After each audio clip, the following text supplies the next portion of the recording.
서울의 화려한 스카이라인을 내려다보는 강태호의 눈빛은 차가운 겨울바람보다 매서웠다. 대한민국 최고의 금융그룹인 캉콜피의 본사 최상층 회의실에는 숨막히는 긴장감이 감돌고 있었다. 10여 명의 임원들이 고개를 숙인 채 침묵을 지키고 있었고 오직 태호가 만년필로 서류를 넘기는 소리만이 정막을 깰 뿐이었다. 그는 자신의 앞에 놓인 재무보고서를 마치 쓰레기를 쳐다보듯 훑어보고는 테이블 반대편에 앉아있는 김 전무에게 시선을 고정했다. 김 전무의 입에는 식은땀이 맺혀 흐르고 있었지만 태호는 그에게 손수건을 건네는 자비 따위는 베풀지 않을 생각이었다. 태호는 보고서를 테이블 위로 거칠게 던지며 낮은 목소리로 입을 열었다. 이번 분기 수익률이 예상치보다 0.3% 하락했다는 사실은 그에게 있어 단순한 숫자의 문제가 아니었다. 그것은 자신의 통제력이 미치지 못하는 곳이 존재한다는 증거였으며 완벽주의자인 그가 결코 용납할 수 없는 오점이었다. 그는 임원들을 하나하나 노려보며 무능함을 질타했고 그들의 변명은 그의 날카로운 논리 앞에서 산산조각이 났다. 태호에게 있어 세상은 철저한 이익과 손실로 이루어진 거대한 장부였으며 인간관계 또한 그 계산에서 벗어날 수 없는 거래의 일종이었다. 회의가 끝나고 모두가 물러간 뒤 태호는 의자 깊숙이 몸을 기대며 넥타이를 느슨하게 풀었다. 창밖으로 보이는 도시는 그가 정복해야 할 전장과도 같았고 그는 언제나 승리자의 위치에 서 있었다. 문득 손목시계를 확인한 그는 입가에 조소 섞인 미소를 지었다. 지금쯤이면 집에서 아내 한지원이 저녁 식사를 준비하고 그를 기다리고 있을 시간이었다. 그에게 있어 지원은 트로피처럼 아름답지만 조용하고 자신의 삶에 어떠한 소란도 일으키지 않는 완벽한 부속품에 불과했다. 그녀가 가진 배경이나 능력 따위는 중요하지 않았으며 오직 강타오의 아내라는 타이틀만이 그녀의 가치를 증명한다고 믿었다. 같은 시각 한남동의 펜트하우스에서는 태호의 예상과는 전혀 다른 일이 벌어지고 있었다. 거실은 평소와 다름없이 깨끗하게 정돈되어 있었지만 공기 중에는 기묘한 서늘함이 감돌고 있었다. 한지원은 드레스룸 한가운데 서서 여행 가방 하나를 내려다보고 있었다. 그녀의 움직임에는 망설임이나 슬픔이 전혀 묻어나지 않았고 오히려 오랫동안 훈련받은 요원처럼 신속하고 정확했다. 그녀는 옷장에 걸린 수백 벌의 명품 의류와 화려한 보석들을 거들떠보지도 않았다. 그것들은 태호가 그녀에게 입힌 구속복이자 족쇄였을 뿐 그녀가 챙겨야 할 진짜 짐이 아니었기 때문이다. 지원은 서랍 깊숙한 곳에서 낡은 USB 드라이브 하나와 작은 서류 봉투를 꺼내 가방 안쪽 주머니에 조심스럽게 넣었다. 이 작은 저장 장치 안에는 지난 5년 동안 그녀가 태호의 그림자로 살면서 수집해온 캉콜피의 이면 장부와 불법 자금 흐름에 대한 증거가 담겨 있었다. 그녀는 단순히 남편을 떠나는 것이 아니었다. 그녀는 자신을 철저히 무시하고 기만했던 거대한 시스템에 대한 반격을 준비하고 있었던 것이다. 태호가 그녀를 순종적인 가정주부로만 생각하는 동안 그녀는 매일 밤 그가 잠든 사이에 그의 제국을 무너뜨릴 설계도를 그려왔다. 짐을 다 챙긴 지원은 아이 방으로 발걸음을 옮겼다. 5살 난 아들 준우가 곤히 잠들어 있는 모습을 보자 냉철했던 그녀의 눈빛이 순간 흔들렸다. 하지만 이내 그녀는 굳은 결심으로 아이를 깨우지 않도록 조심스럽게 안아 올렸다. 준우는 잠결에 엄마의 품으로 파고들었고 지원은 아이의 등을 토닥이며 작게 속삭였다. 이제 더 이상 아빠의 차가운 무관심 속에서 눈치 보며 살지 않아도 된다고. 엄마가 너를 지켜줄 것이라고 다짐했다. 그녀는 아이를 유모차에 태우고 현관으로 향했다. 뒤를 돌아보지 않는 그녀의 뒷모습은 비장하기까지 했다. 현관 입구에 다다른 지원은 자신의 왼손 약지에서 결혼 반지를 빼냈다. 다이아몬드가 박힌 화려한 반지는 조명 아래서 차가운 빛을 뽐내고 있었지만 그녀에게는 아무런 미련도 남지 않은 쇳덩어리에 불과했다. 그녀는 반지를 콘솔 위에 올려놓고 그 옆에 미리 작성해둔 편지 한 통을 놓았다. 그것은 단순한 이별 통보가 아니라 태우에게 보내는 선전포고이자 경고장이었다. 도어락이 잠기는 소리와 함께 그녀와 준호는 어둠 속으로 사라졌고 거대한 펜트하우스에는 주인 잃은 정적만이 무겁게 내려앉았다. 밤 11시가 넘어서야 태호의 차가 지하 주차장에 들어섰다. 그는 피곤한 기색으로 엘리베이터에 올랐지만 머릿속은 여전히 내일 있을 합병 관련 미팅 생각으로 가득 차 있었다.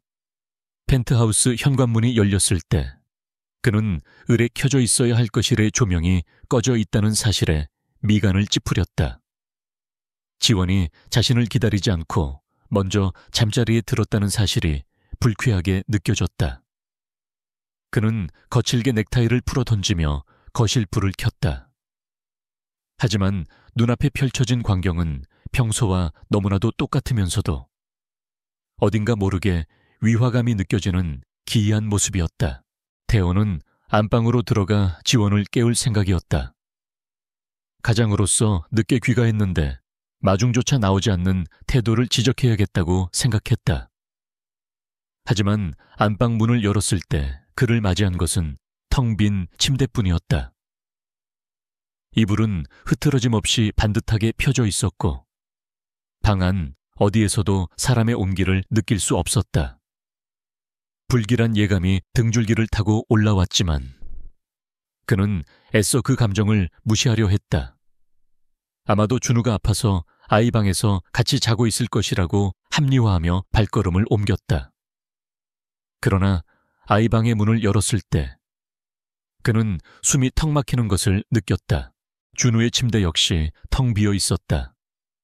장난감들은 평소처럼 정리되어 있었지만 아이가 가장 아끼던 애착 인형이 사라진 상태였다. 태호의 심장이 불규칙하게 뛰기 시작했다.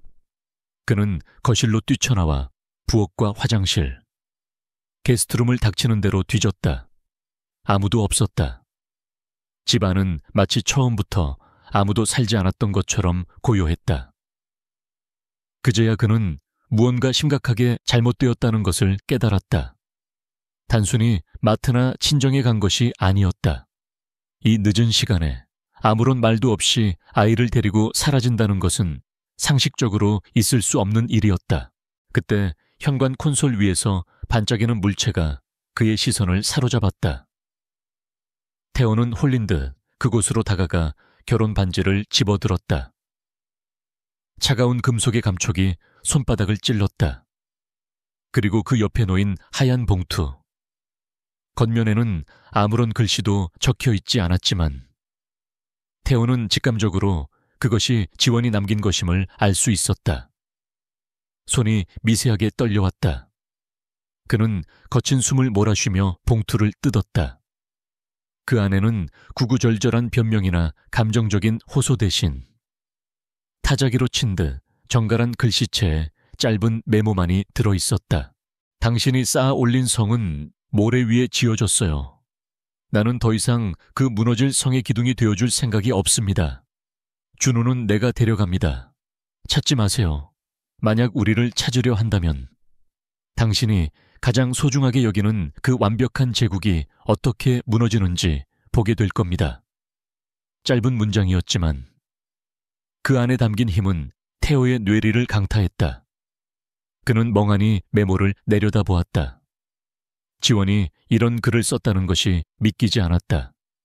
그녀는 언제나 네, 알겠어요 라는 말밖에 할 줄 모르는 여자라고 생각했기 때문이었다. 태호는 분노와 당혹감에 휩싸여 휴대폰을 꺼내 들었다. 지원의 번호를 눌렀지만 돌아오는 것은 없는 번호라는 기계적인 안내 음뿐이었다.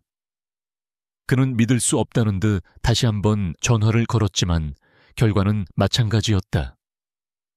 그녀는 단순히 집을 나간 것이 아니라 자신의 존재 자체를 지워버린 것이었다. 태호는 휴대폰을 소파 위로 던져버리고 머리를 감싸 쥐었다. 도대체 언제부터 준비한 것일까? 그가 회사 일에 몰두해 있는 동안, 그가 그녀를 투명 인간 취급하는 동안, 그녀는 이 모든 탈출을 치밀하게 계획하고 있었던 것이다. 그 순간 태호의 머릿속에 불현듯 떠오르는 기억이 있었다. 일주일 전 지원이 서재에 들어와 잠시 할 말이 있다고 했을 때 그는 귀찮다는 듯 손을 휘저으며 나가라고 했었다. 그때 그녀의 표정이 어땠는지 기억나지 않았다. 그는 그녀의 얼굴을 제대로 쳐다본 적이 언제였는지조차 가물가물했다. 거실의 통유리창 너머로 보이는 서울의 야경은 여전히 화려했지만 태호에게는 그 빛들이 마치 자신을 비웃는 듯한 눈동자처럼 느껴졌다. 그는 자신이 모든 것을 통제하고 있다고 믿었지만 실상 가장 가까운 곳에서부터 균열이 시작되고 있었음을 전혀 눈치채지 못했던 것이다. 태호는 떨리는 손으로 비서실장에게 전화를 걸었다. 새벽 1시가 넘은 시간이었지만 비서실장은 즉시 전화를 받았다. 태호는 억눌린 목소리로 지시를 내렸다. 지금 당장 사설 탐정과 보안팀을 풀어서 내 아내와 아들의 행방을 찾아. 공항, 기차역, 버스터미널, 모든 출국 기록과 CCTV를 뒤져서라도 찾아내. 내일 아침 해가 뜨기 전까지 단서라도 가져오지 못하면 전원 해고야. 전화를 끄는 그의 눈빛에는 살기가 돌았다. 감히 내 허락도 없이 내 아이를 데리고 내 곁을 떠나 그는 이 상황을 도저히 용납할 수 없었다. 하지만 태호는 알지 못했다. 지금 그가 느끼는 이 분노와 상실감은 앞으로 닥쳐올 거대한 폭풍의 전조에 불과하다는 것을. 지원이 남긴 편지의 마지막 문장. 당신이 가장 소중하게 여기는 그 완벽한 제국에 대한 경고는 단순한 협박이 아니었다. 그녀는 이미 캉 콜피의 가장 취약한 아킬레스건을 쥐고 있었고 태호가 그녀를 쫓기 시작하는 순간 그 방아쇠는 당겨질 것이었다. 텅 빈 집안에 홀로 남겨진 태호는 넥타이를 완전히 풀어 바닥에 던졌다. 그의 완벽했던 세계에 돌이킬 수 없는 금이 가기 시작한 밤이었다. 태호가 지시를 내린 지 불과 2시간 만에 캉 콜피의 모든 비상 인력들이 움직이기 시작했다. 그러나 새벽동이 트기도 전에 비서실장으로부터 걸려온 전화는 그의 기대와는 전혀 다른 결과를 보고했다. 지원의 행방에 대한 단서는 전혀 발견되지 않았으며 그녀가 남긴 흔적은 완벽하게 지워져 있었다. 사설 탐정들은 그녀가 사용했을 법한 모든 신용카드와 통신 기록을 조회했지만 최근 일주일 동안 그녀의 명의로 된 어떠한 금융활동이나 통화 기록도 포착되지 않았다고 보고했다. 태호가 믿고 있던 캉 콜피의 철통 같은 정보망이 한낱 가정주부에게 완패한 것이다. 태호는 침실이 아닌 서재 소파에서 밤을 지새웠다. 그의 얼굴에는 분노를 넘어선 경악과 자존심의 상처가 역력했다. 말도 안 돼. 세상에 흔적을 남기지 않고 사라질 수 있는 사람은 없어. 그는 중얼거렸지만 지원의 행동은 마치 그녀가 세상의 모든 감시망 바깥에서 움직이는 훈련을 받은 사람처럼 보였다. 비서실장이 조심스럽게 언급한 것은 단 하나였다. 사모님께서는 떠나시기 전에 귀국했던 모든 개인 짐들을 이미 한 달 전부터 조금씩 해외로 붙이셨습니다. 모두 미술품이나 자선 물품으로 위장되어 있었기 때문에 아무도 눈치채지 못했습니다. 이 보고는 태호의 머릿속에 새로운 충격을 던져주었다. 지원은 충동적으로 집을 나간 것이 아니었다. 그녀는 오랜 시간 동안, 어쩌면 결혼 생활 내내 이 순간을 준비해 왔을지도 몰랐다. 그는 그녀의 치밀함과 냉철함에 대해 전혀 알지 못했다는 사실에 모욕감을 느꼈다. 지원을 단순히 명품백이나 사들이는 무능한 귀부인으로 치부했던 자신의 오만함이 부메랑처럼 돌아와 그를 쳤다. 그는 당장이라도 캉 콜피의 모든 자원을 동원하여 그녀의 숨겨진 과거를 파헤치라고 명령했다. 그녀가 도대체 어떤 배경을 가진 사람인지, 그가 알지 못하는 지원의 정체가 무엇인지 반드시 알아내야만 했다. 그러나 테오가 아내의 과거를 파헤치는 데 집중하는 사이 캥코프 본사에서는 예상치 못한 거대한 균열이 시작되고 있었다. 오전 8시 30분 뉴욕 증시 개장을 불과 몇 시간 앞두고 캥코프의 핵심 계열사인 캥파이낸스의 해외 법인 계좌가 일제히 동결되었다는 보고가 날라들었다. 처음에는 단순한 전산 오류로 치부되었지만 곧이어 이탈리아, 스위스, 싱가포르에 위치한 여객 계좌들에서 동일한 문제가 발생하고 있음을 확인했다. 이들 계좌는 캥코프의 비자금 통로이자 위험 관리의 핵심이었으며 테오를 포함한 소수만이 그 존재를 알고 있었다. 테오는 곧장 재무이사를 호출했다. 당황한 재무이사는 손이 떨리는 채로 보고서를 내밀었다. 총재님, 계좌 동결의 원인이 지원 사모님 명의의 위임 동의 철회, 문서 때문인 것 같습니다. 사모님께서는 지난 5년간 이 계좌들의 법적 명의인이셨습니다. 그동안 사모님께서 모든 권한을 총재님께 위임하셨었는데 어제 새벽 3시 정각의 모든 위임 동의를 철회하고 계좌에 대한 접근 권한을 완전히 차단하셨습니다. 타연은 귀를 의심했다. 이들 계좌는 워낙 복잡한 역의 금융 구조로 얽혀 있어 일반적인 변호사나 재무 전문가도 쉽게 건드릴 수 없는 영역이었다. 지원은 대체 어떻게 이 모든 금융 구조를 이해하고 그것을 무너뜨릴 수 있는 유일한 법적 권한을 쥐고 있었을까? 태오는 분노보다는 소름이 돋는 것을 느꼈다. 그녀는 단순히 집을 나간 것이 아니라 태오의 통제 범위를 벗어난 곳에서 그가 쌓아 올린 경제적 토대를 체계적으로 해체하고 있었다. 이들 계좌가 동결됨으로써 캥코프는 당장 그에게 유동성을 잃게 되었고 곧이어 예정되어 있던 유럽계 제약회사와의 초대형 인수 합병 프로젝트가 무산될 위기에 처했다. 이 프로젝트는 테오가 지난 1년 동안 공을 들여온 사업이었으며 그의 경영 능력을 입증할 가장 중요한 무대였다. 오전 10시 뉴욕 증권가에서는 캥코프의 주가가 폭락하기 시작했다. 시장에서는 근거 없는 루머들이 눈덩이처럼 불어났다. 캥코프 비자금 스캔들, 총재 강태호의 이혼 소송으로 인한 재산 분할 위기, 핵심 해외 자산 동결로 인한 기업 신용도 하락 등의 제목들이 글로벌 경제 뉴스의 헤드라인을 장식했다. 태호는 회의실에서 상황을 지켜보며 주먹을 꽉 쥐었다. 이 모든 것이 불과 24시간 만에 그가 가장 무시했던 사람의 손에 의해 벌어진 일이었다. 그는 지원이 자신에게 보낸 경고가 단순한 빈말이 아니었음을 뼈저리게 깨달았다. 태호는 사태를 수습하기 위해 긴급 기자회견을 열 준비를 시켰다. 그는 이 위기가 단순한 가정 문제에서 비롯된 것이 아니라 누군가 캥코프의 내부 정보를 이용하여 조직적인 공격을 감행하고 있다는 프레임을 씌우려 했다. 하지만 이미 시장의 신뢰는 바닥으로 떨어지고 있었고 그의 목소리는 혼란에 빠진 대중에게 공허하게 울릴 뿐이었다. 이때 캥코프의 고문 변호사가 긴급히 회의실로 들어왔다. 그의 얼굴은 마치 망령을 본 것처럼 새하얗게 질려 있었다.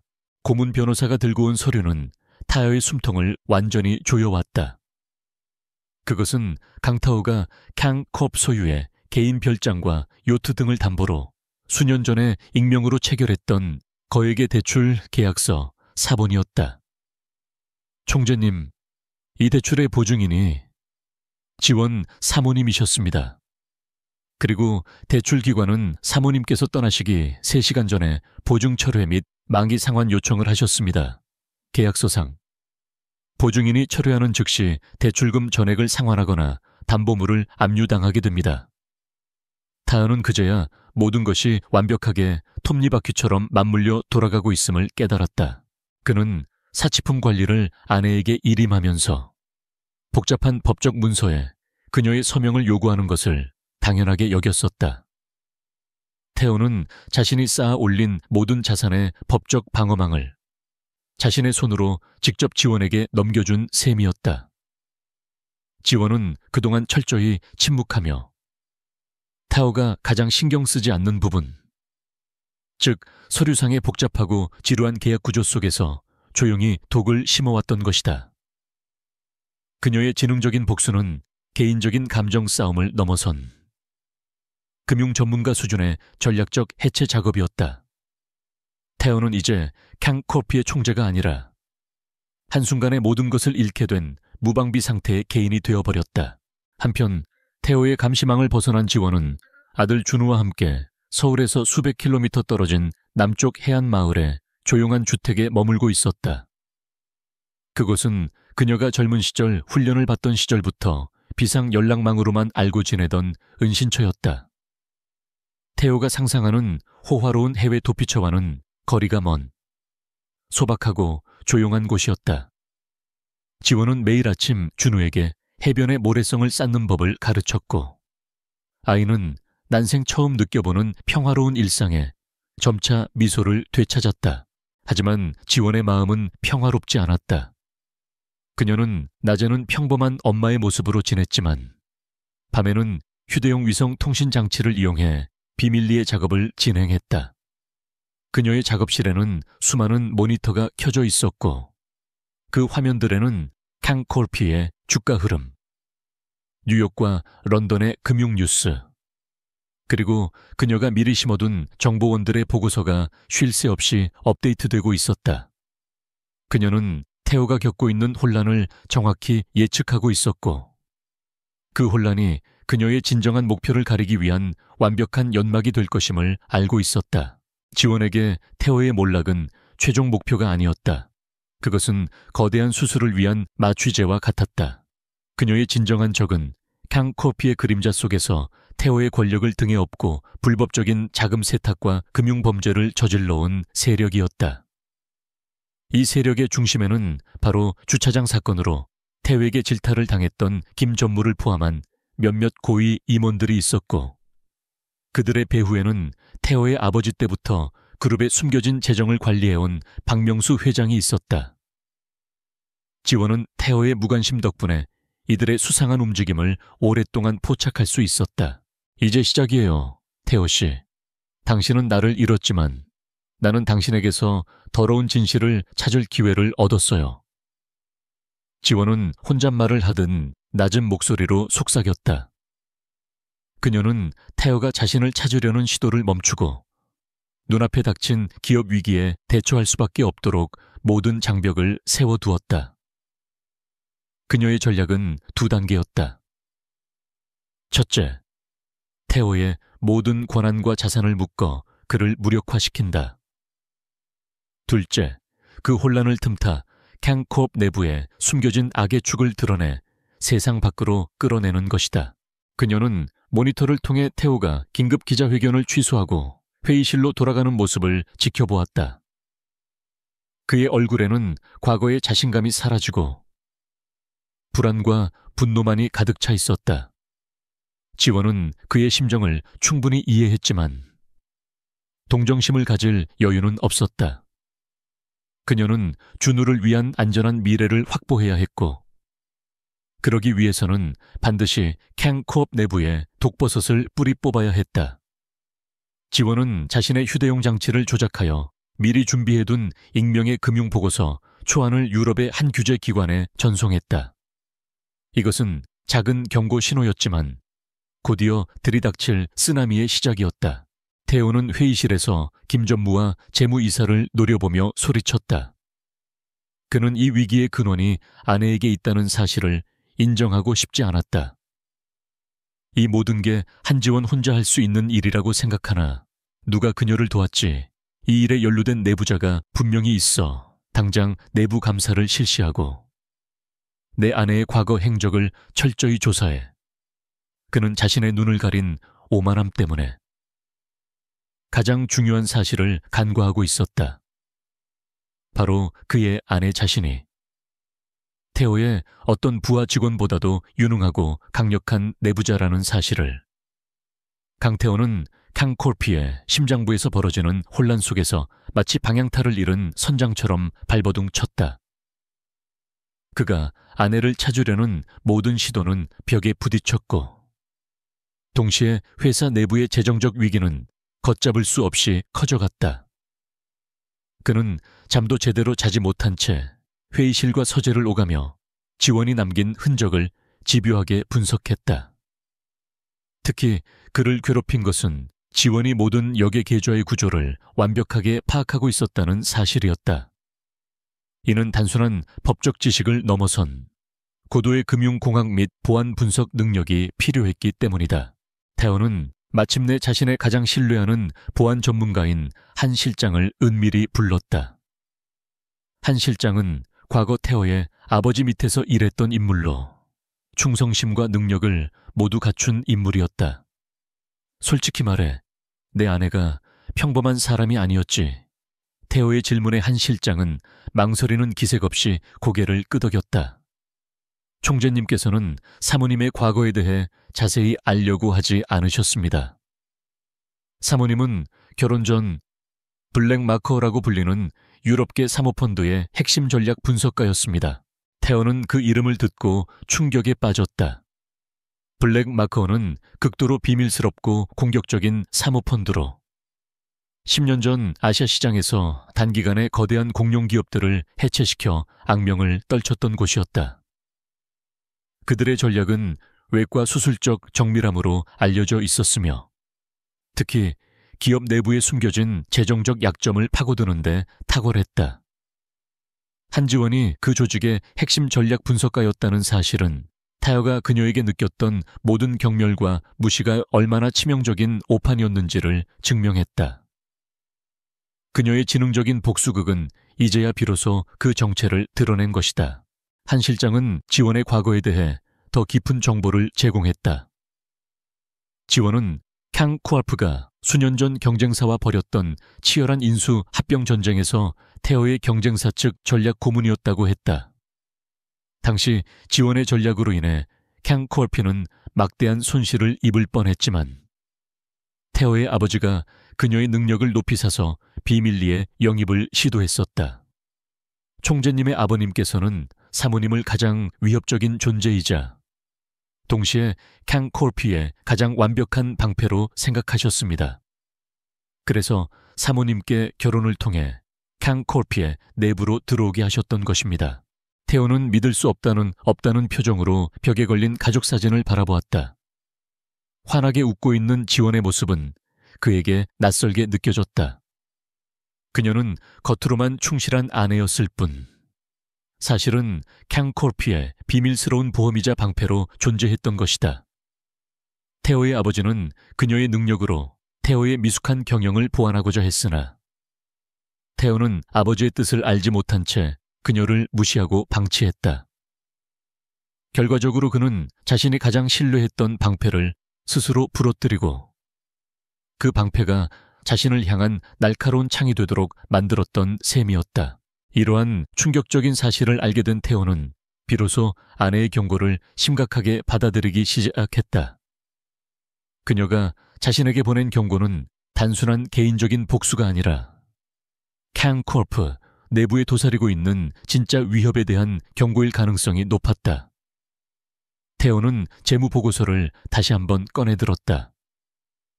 그동안 자신이 방만하게 관리해왔던 핵심 부서들, 특히 그룹의 은밀한 자금 흐름을 담당했던 회계부서에 의혹의 시선이 꽂혔다. 그는 아내가 떠나면서 동결시킨 역의 계좌들이 사실은 캉콜피의 불법 자금 세탁 통로였음을 깨달았다. 태호는 즉시 내부 감사를 지시했지만 그의 움직임은 이미 누군가에게 감시당하고 있었다. 바로 태호의 아버지 때부터 그룹의 재정을 관리해온 고위 임원이자 이사회 의장인 박명수였다.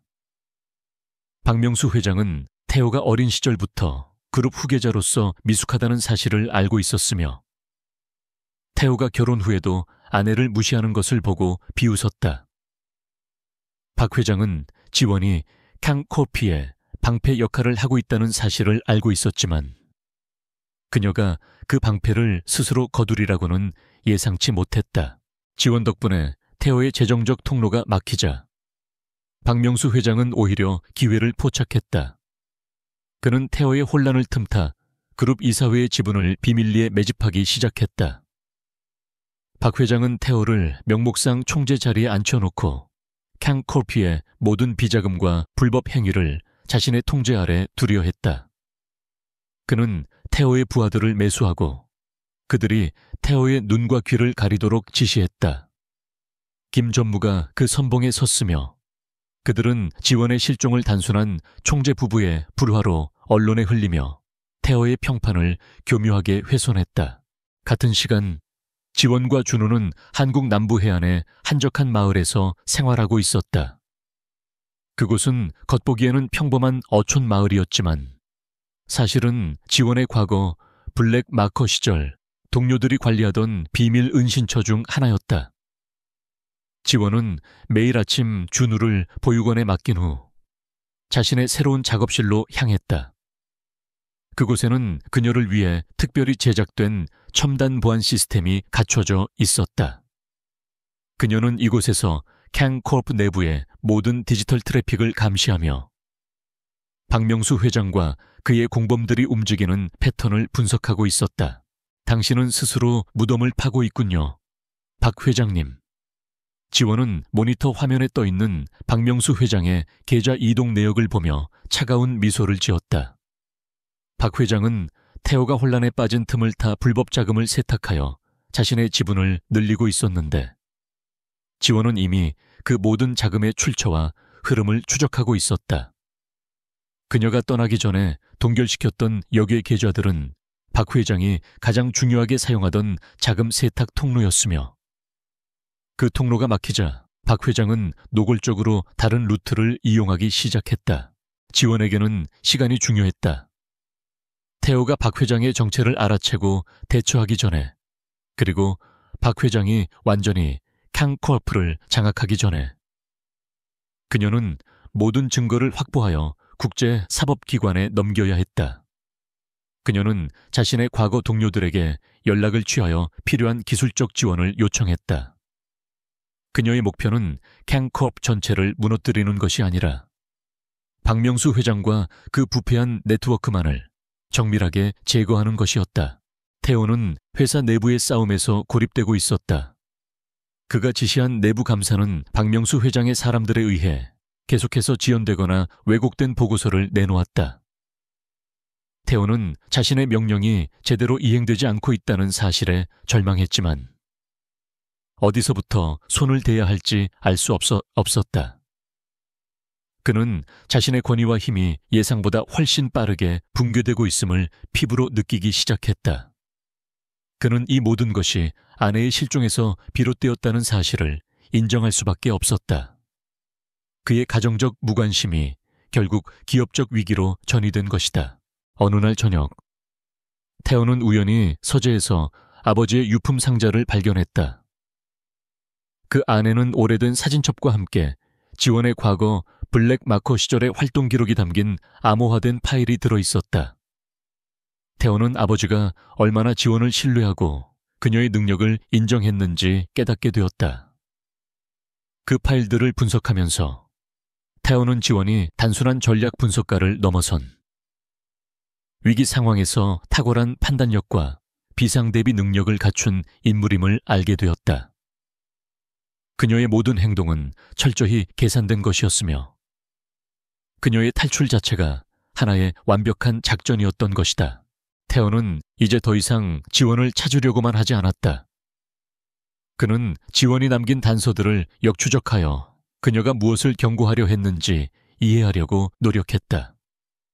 그는 캉코피의 복잡한 계열사 구조와 자금 흐름을 밤새도록 분석했고 마침내 박명수 회장과 김 전무가 연루된 거대한 비자금 거래의 윤곽을 희미하게 포착할 수 있었다.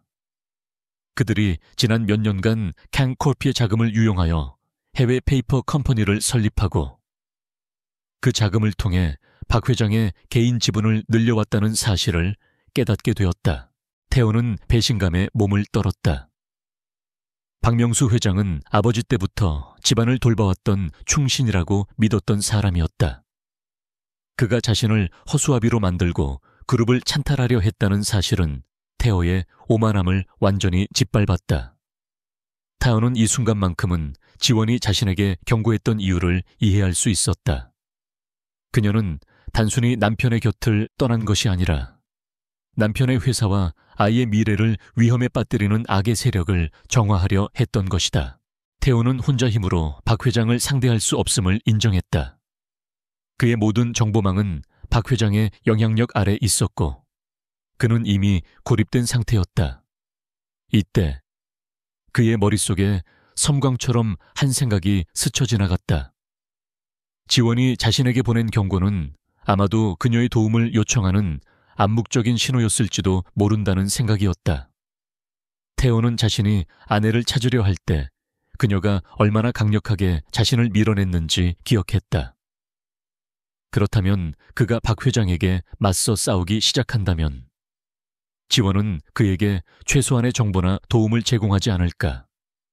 그는 비로소 개인적인 복수심을 버리고 진정한 기업의 위기를 해결하기 위한 전략적인 사고를 시작하게 되었다. 강타오는 이제 자신의 적이 더 이상 아내가 아님을 깨달았다. 그의 진정한 적은 바로 그의 아버지 시대부터 캔코피의 심장부에 기생해온 박명수 회장과 그를 추종하는 부패 세력이었다. 태호는 회사의 모든 자산을 잃을 위기에 처했지만 그보다 더 중요한 것은 아내에게 자신의 오만함을 씻고 명예를 회복하는 것이었다. 그는 서재에서 찾은 아버지의 파일을 기반으로 박 회장의 자금 흐름을 재분석하기 시작했다. 태호가 가진 유일한 무기는 박 회장이 자신을 여전히 어리고 미숙한 후계자로 착각하고 있다는 사실이었다. 태호는 겉으로는 여전히 아내를 찾는 일에 집착하는 것처럼 행동했다. 그는 언론에 아내에게 돌아와 달라는 호소문을 발표하게 하고 회사 일에는 손을 놓은 채 술에 의존하는 모습을 연출했다. 이는 박 회장에게 자신이 무너지고 있다는 확신을 심어주어 경계를 늦추게 하려는 고도의 기만 전술이었다. 하지만 밤이 되면 그는 캔코프 본사가 아닌 아버지의 오래된 비밀 사무실에서 몇 안 되는 충성스러운 인력들과 함께 박 회장의 네트워크를 역추적했다. 그는 과거 지원이 블랙마케오 시절 사용했던 분석 기법들을 파일에서 추출하여 박 회장의 금융범죄 증거를 체계적으로 정리하기 시작했다. 남쪽 해안 마을의 은신처에서 지원은 태호의 모든 움직임을 면밀히 주시하고 있었다. 그녀는 태호가 여전히 자신을 찾으려는 데만 몰두하고 회사 일은 방치하는 것처럼 보이자 처음에는 실망했다. 그러나 곧이어 그녀는 태호가 갑자기 언론에 너무 감정적인 모습을 노출하고 있다는 사실에 의문을 품었다. 그녀가 아는 태호는 감정을 노출하는 것을 극도로 경멸하는 사람이었다. 지원은 즉시 캔코프 내부망에 심어둔 비밀 감청 장치를 가동하여 태호가 사용하는 모든 통신 채널을 감시하기 시작했다. 지원에게 포착된 것은 태호가 새벽마다 캔코프 본사가 아닌 다른 IP 주소로 로그인하여 암호화된 재무 문서들을 다운로드하고 있다는 사실이었다. 그리고 그가 다운로드하는 문서들은 놀랍게도 박명수 회장의 역외 투자 내역과 관련된 것들이었다. 지원은 희미하게 미소를 지었다. 이제야 정신을 차렸군요. 강타오 씨, 당신은 여전히 오만하지만 적어도 싸울 줄 아는 사람이었군요. 타오의 행동 변화는 지원에게 매우 중요한 신호였다. 그녀는 태호가 박 회장과 싸우기로 결정했다는 것을 확인하자 자신의 계획을 다음 단계로 진행할 준비를 했다. 지원에게 가장 필요한 것은 박 회장의 불법 자금 세탁 증거를 공식적으로 인정받을 수 있는 결정적인 물증이었다. 박 회장은 모든 증거를 종이 없는 디지털 형태로만 관리했으며 그 데이터는 캔코프 본사의 최고 보안 서버에 숨겨져 있었다. 지원은 원격으로 침입하여 데이터를 추출할 수 있었지만 그렇게 되면 자신의 위치가 노출될 위험이 있었다. 이때 태호가 박 회장과 싸우기 시작하면서 상황은 예상치 못한 방향으로 전개되었다. 태호는 박 회장의 금융범죄의 핵심 통로인 한 계열사의 회계 감사 보고서에 의도적으로 오류를 삽입했다. 그는 이 오류가 박 회장에게 포착되기를 기다렸다. 예상대로 박 회장은 태호의 실수를 빌미로 태호에게 경영 능력이 없다고 비난하며 해당 계열사의 최고 보안 서버 접근 권한을 즉시 자신에게 넘기라고 요구했다. 태호는 겉으로는 망설이는 척했지만 이 요구를 순순히 받아들였다. 태호의 목적은 서버 접근 권한을 넘겨주는 것이 아니라 박 회장이 서버에 접속하는 바로 그 순간을 노리는 것이었다. 지원 역시 태호의 전략적 의도를 간파했다. 그녀는 태호가 박 회장의 공격을 유도하여 캔코업 내부망의 가장 깊은 곳으로 박 회장을 끌어들이려 한다는 것을 알았다. 이는 박 회장이 자신의 범죄 증거가 있는 서버에 접속할 때 지원이 원격으로 그 증거를 복사할 수 있는 창문을 열어주는 것과 같았다. 지원은 태호에게 감사를 표했다. 비록 태호가 의도한 바는 아니었지만 그의 용기 있는 행동이 그녀의 작전에 결정적인 기회를 제공했기 때문이었다. 다음 날 새벽, 박 회장은 측근인 김전무를 대동하고 캉코프 본사 지하 3층의 보안 서버실로 내려왔다. 그는 서버에 접속하여 태호가 만든 오류를 수정하고 자신의 불법 자금 데이터를 확인하려 했다. 바로 그때 남쪽 해안의 은신처에서 지원은 노트북 키보드를 두드리기 시작했다. 그녀는 박 회장이 서버에 접속하여 비밀번호를 입력하는 아주 짧은 순간의 네트워크 트래픽을 포착하여 암호화된 데이터의 복사본을 빛의 속도로 추출해냈다. 이는 고도의 해킹 기술이 필요했지만 블랙마커 시절의 지원에게는 익숙한 작업이었다. 지원에게는 박 회장의 모든 범죄 증거가 담긴 디지털 데이터가 확보되었지만 그녀는 이를 곧바로 사법기관에 넘기지 않았다. 그녀는 아직 태호가 위험에 처해 있음을 알았다. 박 회장이 곧 태호의 배후에 있는 치밀한 복수심을 눈치챌 것이기 때문이었다. 지원은 자신이 확보한 증거 중 박 회장의 가장 큰 약점만을 담은 암호화된 파일을 태호의 비밀 이메일 주소로 전송했다. 이것은 태호를 돕기 위한 지원의 첫 번째 공식적인 신호였다. 태호는 새벽 늦게 사무실로 돌아와 메일을 확인하고는 숨을 들이마셨다. 발신자는 익명이었지만 첨부된 파일의 내용과 암호화 방식은 지원 외에 누구도 사용할 수 없는 방식이었다. 파일에는 박 회장이 캉콜피의 신기술을 중국계 경쟁사에 비밀리에 넘기려 했다는 결정적인 증거와 함께 박 회장의 비자금이 흘러들어간 최종 목적지인 케이맨 제도의 페이퍼 컴퍼니 명단이 담겨 있었다. 이것은 단순히 박 회장을 해임시키는 것을 넘어 그를 구속시킬 수 있는 치명적인 증거였다. 태호는 지원이 자신을 완전히 버리지 않았다는 사실에 일말의 희망과 동시에 깊은 죄책감을 느꼈다.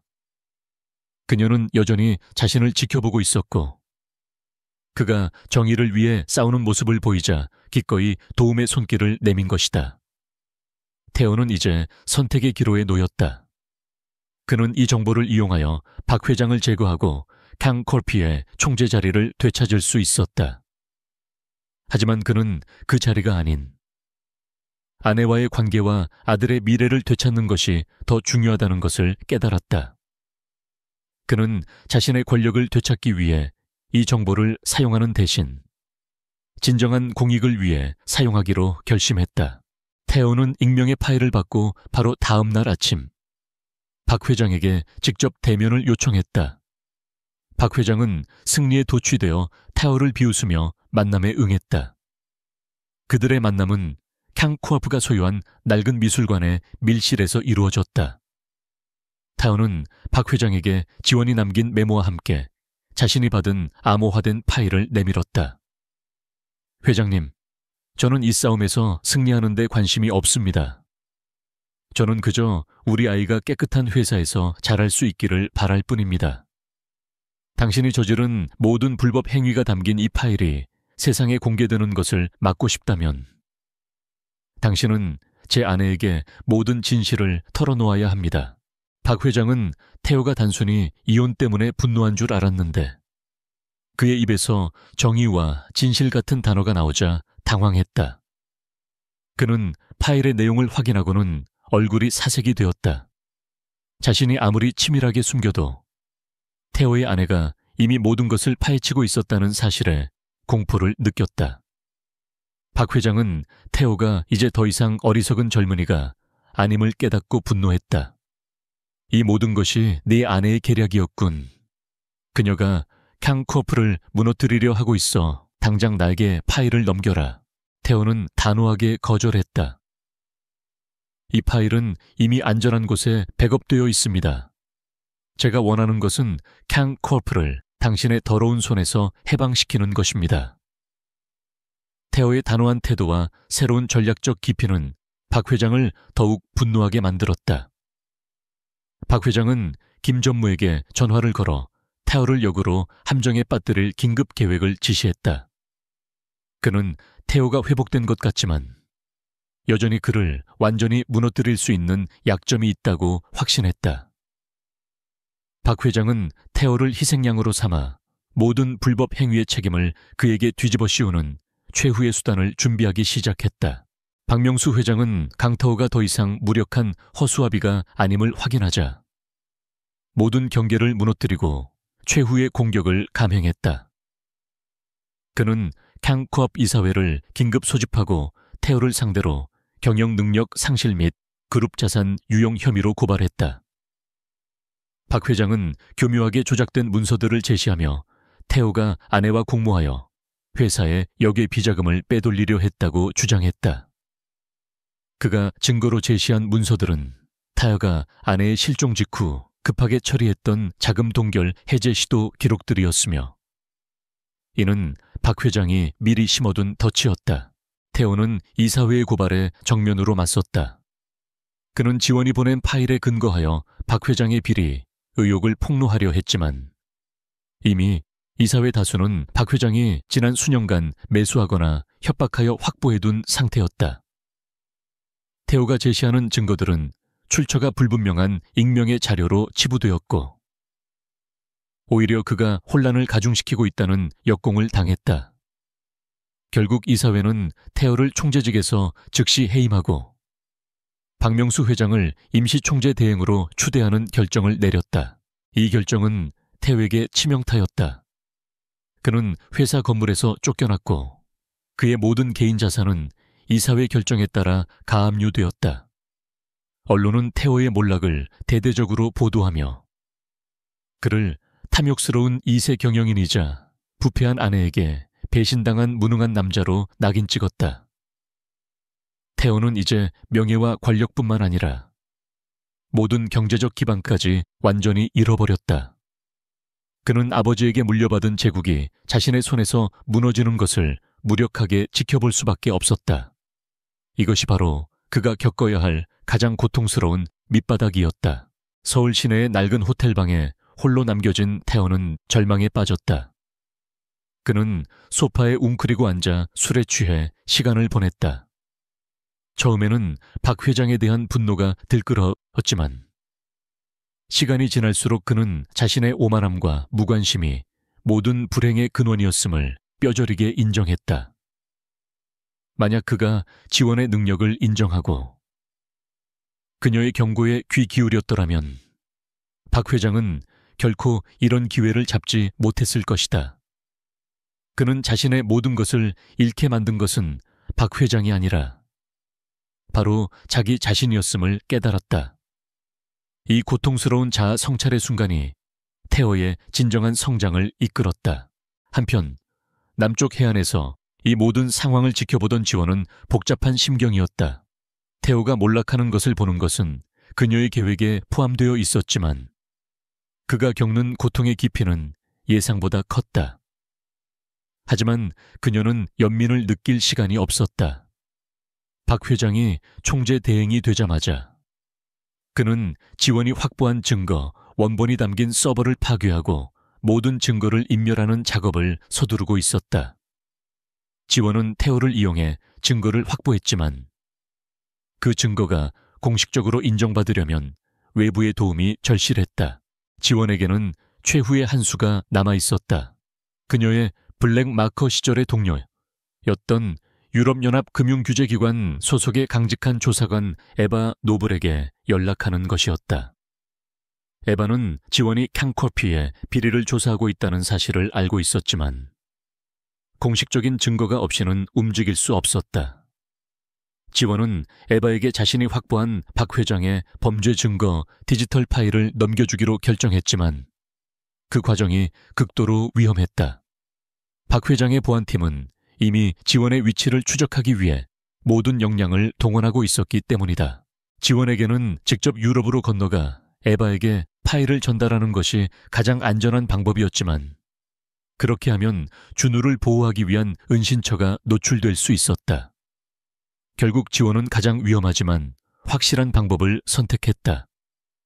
그녀는 캉콥 내부에 유일하게 신뢰할 수 있는 인물인 한 실장에게 비밀리에 연락하여 결정적인 증거가 담긴 물리적인 저장 장치를 에바에게 전달해달라고 요청했다.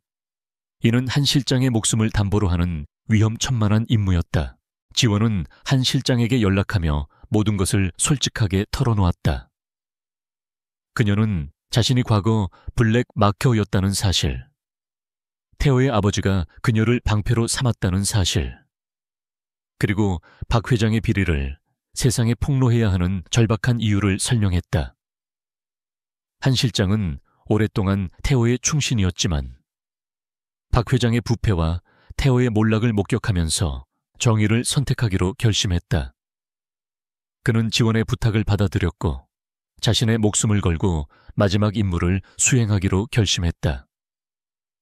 한 실장은 지원이 지시한 장소로 가기 위해 조용히 짐을 쌌다. 이와 동시에 박 회장은 태호를 완전히 침묵시키기 위해 법적 공세를 강화했다. 그는 태호의 계좌를 동결시키고 그를 모든 책임의 희생양으로 만들려 했다. 태호는 변호사조차 제대로 선임할 수 없는 상황에 놓였다. 모든 것이 무너진 절망적인 순간, 태호는 문득 지원이 그에게 보낸 마지막 메시지를 다시 떠올렸다. 그녀는 그에게 싸우라고 했고 그가 정의를 위해 행동할 때 도움을 주었다. 태호는 자신이 이제 더 이상 잃을 것이 없다는 사실을 깨닫고 자신의 명예를 회복하기 위한 마지막 도박을 준비했다. 태호는 낡은 호텔 방을 떠나 자신이 예전에 소유했던 미술관으로 향했다. 그곳은 박 회장과 대면했던 장소이자 아버지의 비밀 사무실과 연결되는 통로가 있는 곳이었다. 태호는 자신이 가진 유일한 무기, 즉 박 회장이 가장 두려워하는 불확실성과 경고를 이용하기로 했다. 그는 박 회장의 불법적인 거래에 대한 정보를 토대로 언론사에 자신이 박 회장에게 협박당하고 있다는 내용의 기사를 미리 작성하여 발송 예약해 두었다. 이 기사가 공개되기 전에 그는 박 회장과 직접 대면하여 모든 것을 끝내야 했다. 그날 밤, 태호는 미술관의 비밀 사무실에 홀로 앉아 있었다.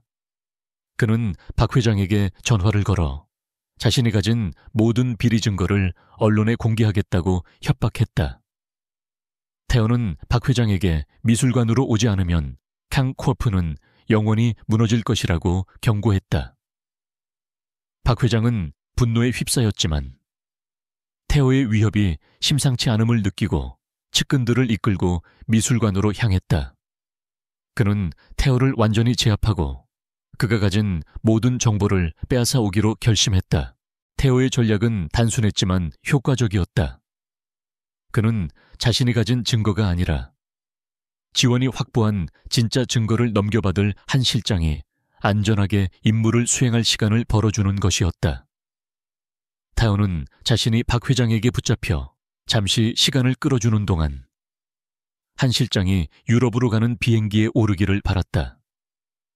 이는 자신의 몸을 미끼로 던지는 행위였으며 그가 과거에 오만하고 이기적인 총재가 아닌 진정으로 공익과 정의를 위해 희생할 줄 아는 사람으로 거듭났음을 보여주는 결정적인 행동이었다. 미술관에 박 회장 일당이 도착하자 태호는 차분하게 그들을 맞이했다. 그의 표정은 이미 모든 것을 내려놓은 사람의 평온함이 서려 있었다. 회장님, 저는 이제 잃을 것이 없습니다. 하지만 당신은 모든 것을 잃게 될 겁니다.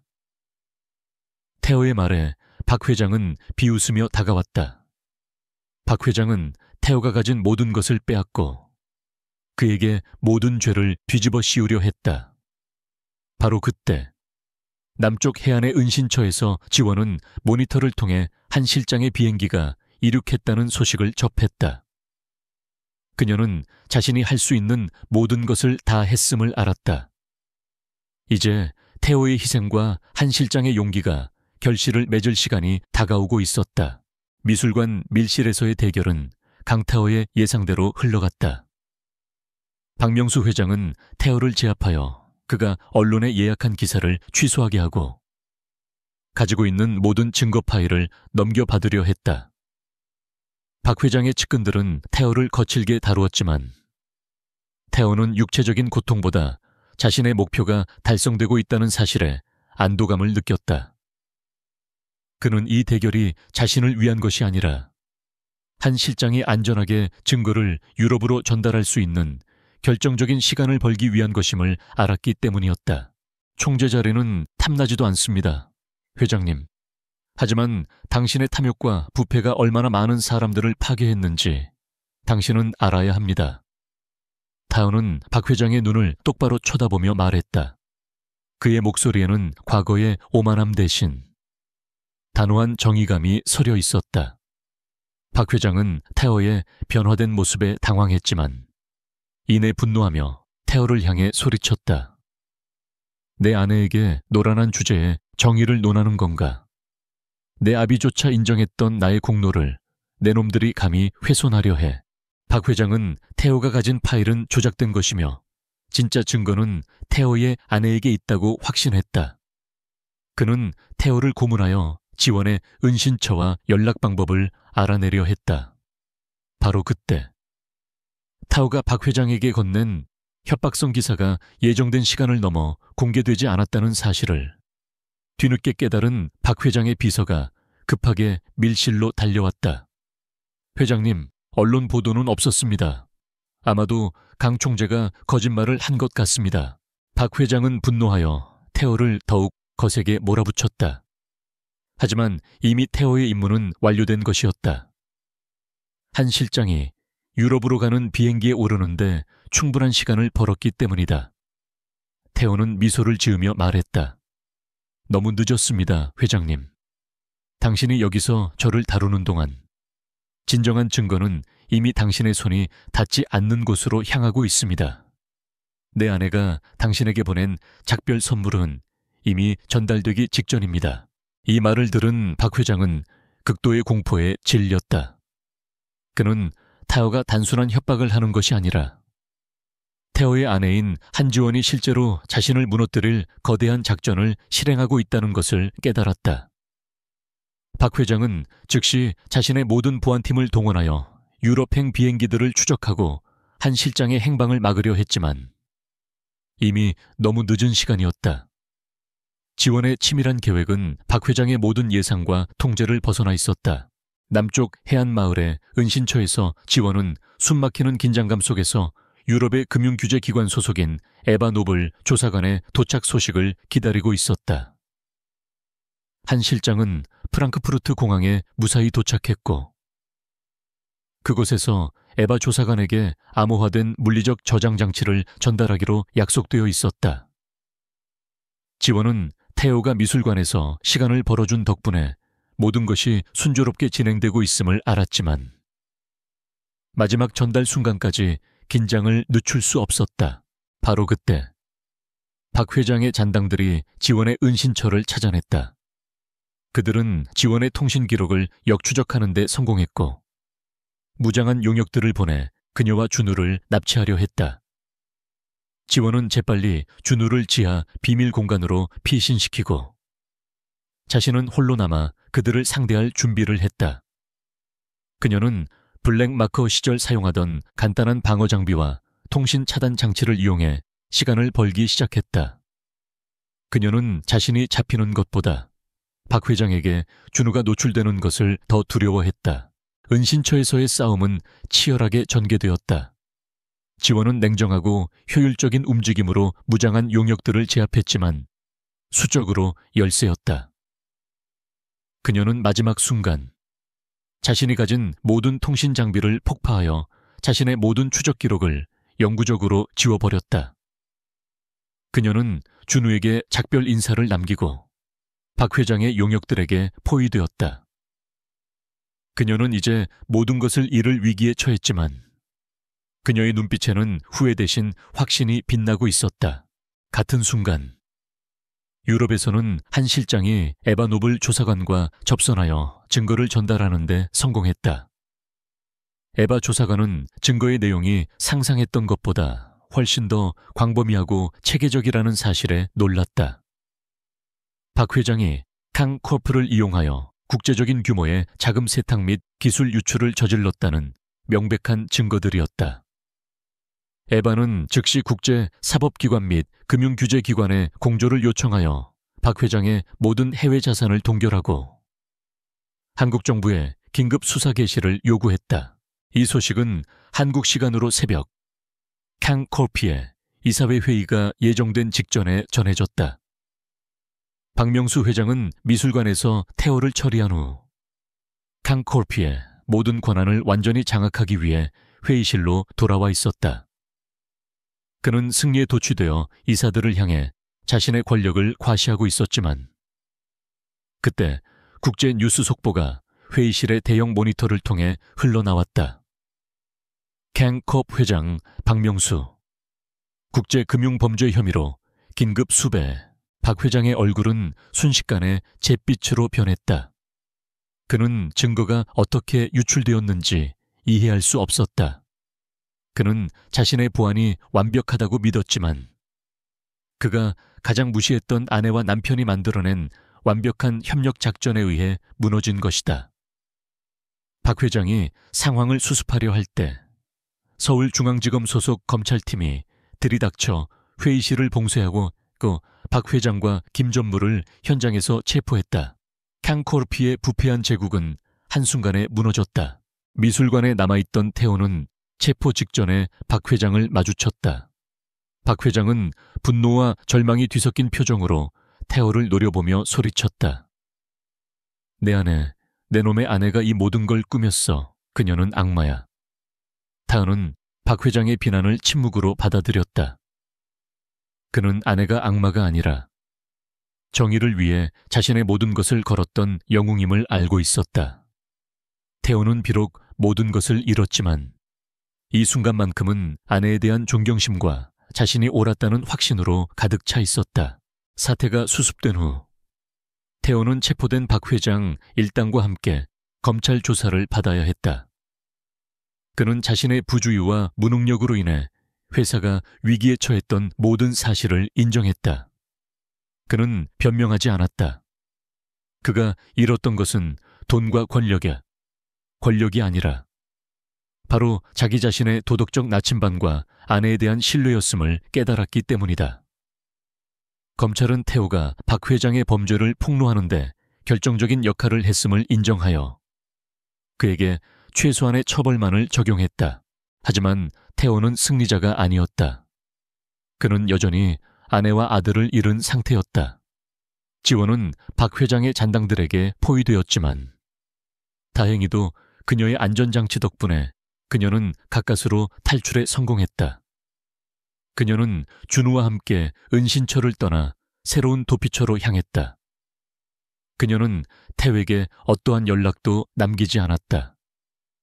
그녀는 태호에게 회사와 명예를 되찾아 주었지만 그녀 자신은 이제 그 모든 것에서 완전히 벗어나 새로운 삶을 살기로 결심했던 것이다. 태호는 자신의 모든 것을 되찾았지만 가장 소중한 것을 영원히 잃어버린 총재가 되었다. 캉코르피의 부패 스캔들이 세상에 알려진 후 수개월 동안 대한민국은 거대한 폭풍 속에 놓여 있었다.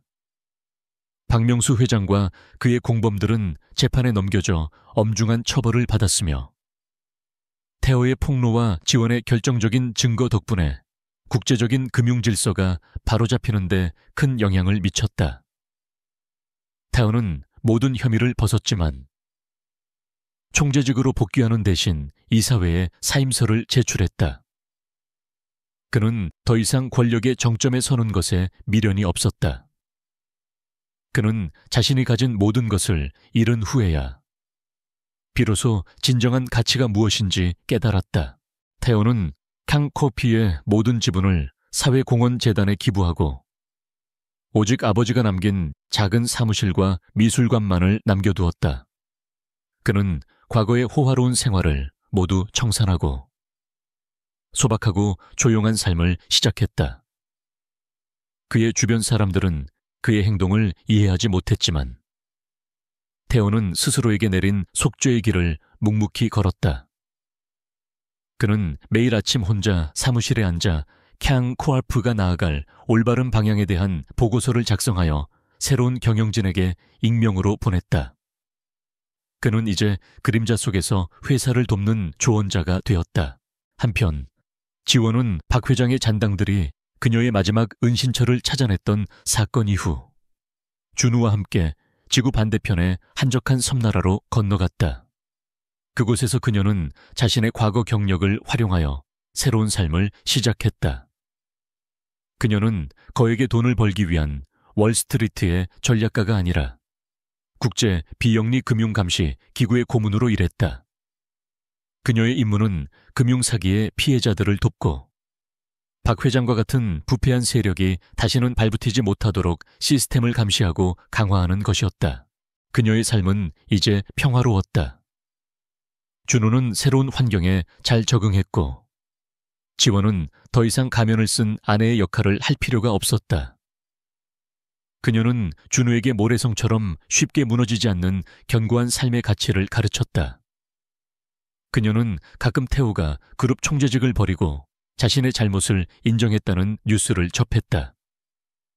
그녀는 그가 변했다는 사실을 알고 있었지만 그 변화가 그녀를 다시 돌아가게 할 만큼 충분하지 않다는 것 또한 알고 있었다. 그들의 결혼 생활은 이미 돌이킬 수 없는 상처를 남겼고 그녀는 이제 진정한 자유를 누리고 싶었다. 태호는 지원을 찾지 않았다. 그는 그녀가 자신에게 남긴 마지막 메시지, 즉 자유를 존중했다. 그는 자신이 그녀를 되찾으려 할수록 그녀는 더 멀리 도망칠 것이며 이는 그녀의 새로운 삶에 대한 모독임을 깨달았다. 그는 다만 그녀에게 공식적인 이혼 서류를 보냈다. 서류에는 재산 분할에 대한 어떠한 요구사항도 없었고 오직 그녀와 준호의 행복을 기원하는 짧은 메모만이 첨부되어 있었다. 이는 태호가 그녀를 자신의 소유물로 여기던 과거를 완전히 청산했다는 증거였다. 몇 달 후 태호는 지원의 변호사로부터 이혼 서류에 서명했다는 통보를 받았다. 그리고 서류와 함께 지원이 남긴 작은 소포가 도착했다. 소포 안에는 준우가 해변에서 주운 조개 껍데기 하나와 태호가 오래전 선물했지만 그녀가 한 번도 입지 않았던 낡은 니트 스웨터가 들어있었다. 그리고 마지막으로 아주 얇고 깨끗한 종이에 인쇄된 짧은 문장 하나가 있었다. 고맙습니다. 당신의 길을 응원합니다. 태호는 조개 껍데기를 손에 쥐고 오랫동안 침묵했다. 니트 스웨터는 그의 낡은 옷장으로 들어갔고 그 문장은 그의 서재 책상 앞에 붙여졌다.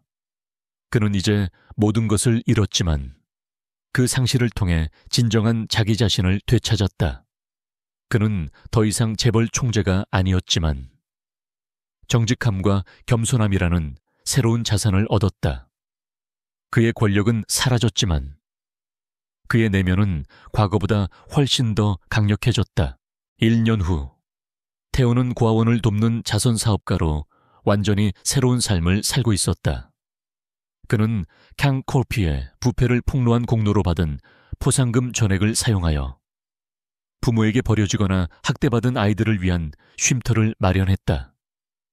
그는 아이들에게 자신의 이야기를 들려주지 않았지만 그들과 함께 시간을 보내며 진정한 행복은 타인에게 베푸는 것에서 온다는 것을 깨달았다. 어느 날 태오는 아프리카의 금융빈곤 지역을 돕는 비영리 단체의 컨퍼런스에 익명의 후원자로 참석했다. 그는 청중 속에 섞여 앉아 강연을 듣고 있었는데 연단에 오른 연사가 바로 한지원이었다. 그녀는 과거의 화려한 모습 대신 수수하고 단정한 차림이었지만 그녀의 눈빛은 그 어느 때보다 빛나고 자신감 넘쳤다. 그녀는 국제적인 금융범죄를 막는 방법에 대해 열정적으로 강연했고 청중들은 그녀의 전문성과 강직함에 매료되었다. 강연이 끝난 후 태오는 청중 속에 섞여 조용히 그녀를 바라보았다. 지원은 그가 와 있다는 것을 알았지만 모르는 척했다. 그녀는 컨퍼런스가 끝날 무렵 그가 앉아있던 자리로 천천히 다가왔다. 두 사람은 수개월 만에 수천 킬로미터 떨어진 곳에서 그리고 완전히 새로운 삶의 궤도 위에서 재회했다. 그들의 눈빛은 과거의 증오나 원망 대신 깊은 존중과 이해로 가득 차 있었다. 지원이 먼저 입을 열었다. 그녀는 태오에게 캉커피를 깨끗하게 만든 것에 대해 진심으로 감사 인사를 전했다. 태오는 그녀에게 자신이 가진 모든 것을 잃은 후에야 비로소 진정한 자신이 될 수 있었다고 고백했다. 그는 준우가 잘 지내는지 조심스럽게 물었고 지원은 아이가 건강하고 행복하게 자라고 있다고 답했다. 그들은 길지 않은 대화를 나누었지만 그 대화 속에는 지난 몇 년간의 고통과 성숙이 모두 담겨 있었다. 저는 이제 자유를 찾았어요. 태오 씨. 그리고 당신도 당신만의 평화를 찾았기를 바랍니다. 지원이 말했다. 태오는 고개를 끄덕였다.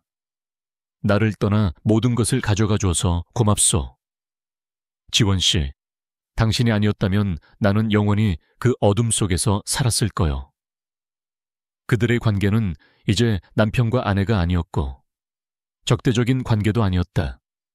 그들은 서로의 인생의 가장 큰 변곡점을 만들어준 동료이자 삶의 스승이었다. 지원과 태오는 그 자리에서 헤어졌고 다시는 재회하지 않았다. 태오는 자신의 자선 활동을 계속했고 지원은 국제적인 금융 정의를 실현하는 데 헌신했다.